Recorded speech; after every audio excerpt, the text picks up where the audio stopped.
देश के वीर जवान की एक सच्ची घटना आपको बताते हैं। कल 28 अगस्त थी। तो 28 अगस्त 1975 को हमारे देश के एक वीर सपूत का इस धरती पर जन्म हुआ था, जिनका नाम था विजय नायर, जो कारगिल युद्ध में देश के लिए लड़ते लड़ते शहीद हो गए। तो उनकी छोटी सी एक कहानी है जो उन्होंने जाते जाते अपने मित्र से कही, अपने साथी से कही, अपनी माँ से कही, ये अंगूठी मेरी मंगेतर को दे देना, ये बोझ नहीं उठता। इतना कहकर जंग पे चले गए। 24 साल की उम्र में, 24 साल की इस छोटी उम्र में देश के लिए शहादत दे दी। वीर सपूत की प्रेम कहानी ऐसी है कि जिसकी कुर्बानी आपकी आंखें नम कर देगी। ये कहानी कैप्टन अनुज नैयर जी की है, जिन्होंने देश के लिए 24 साल की उम्र में हंसते हंसते अपनी जान कुर्बान कर दी।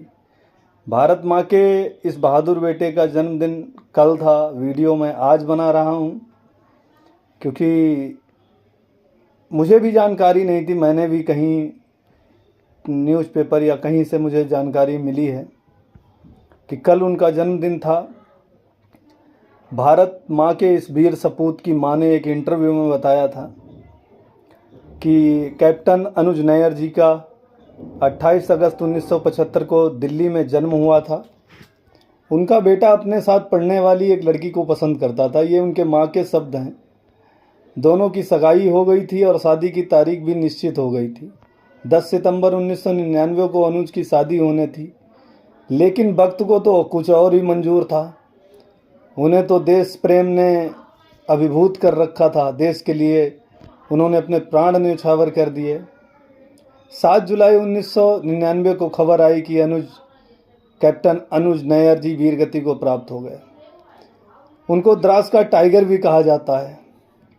कैप्टन अनुज नैयर 1999 को कारगिल युद्ध में द्रास सेक्टर की सुरक्षा के लिए लड़ते हुए शहीद हो गए। उनके साथी भी उनके साथ शहीद हो गए। द्रास का टाइगर नाम की किताब उनकी माँ ने लिखी है। उनकी माँ मीना नैयर और हिम्मत सिंह शेखावत जी ने लिखी है। अनुज जी की माँ मीना नैयर और हिम्मत सिंह शेखावत जी ने जो जीवनी लिखी है, उन्होंने लिखा है कि दुश्मन के खेमे में जाने से पहले अनुज नैयर ने अपनी सगाई की अंगूठी उतारकर अपने साथी को यह कहते हुए दे दी थी कि अगर वो जंग से जिंदा लौटते हैं तो वो अंगूठी वापस ले लेंगे, लेकिन अगर शहीद होते हैं तो ये अंगूठी उनकी मंगेतर तक पहुंचा दी जाए। उनकी मंगेतर तक ये अंगूठी पहुंचा दी जाए, ये उनके आखिरी शब्द थे।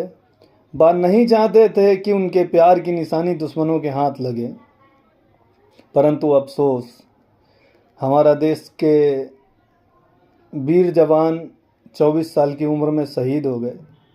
शहादत के बाद उनके शव को उस अंगूठी के साथ घर पहुंचाया गया।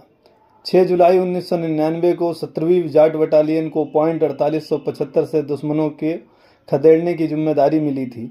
टीम की कमान 24 साल के कैप्टन अनुज नैयर जी के हाथों में थी, लेकिन लगातार पाकिस्तानी घुसपैठियों की तरफ से भारी गोलाबारी हो रही थी। हर चुनौतियों को पार करते हुए वह मंजिल के बेहद करीब थे। जख्मी हालत के बाद भी एक के बाद एक 9 दुश्मनों को ढेर कर दिया।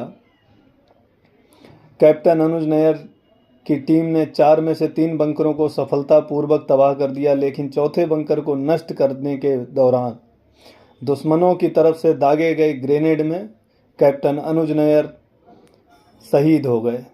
गंभीर रूप से घायल होने के बाद भी उन्होंने अपनी बची हुई टीम के साथ हमला जारी रखा। उनकी टीम का कोई भी सदस्य इस अभियान में नहीं बच पाया और कैप्टन अनुज नैयर वीरगति को प्राप्त हुए।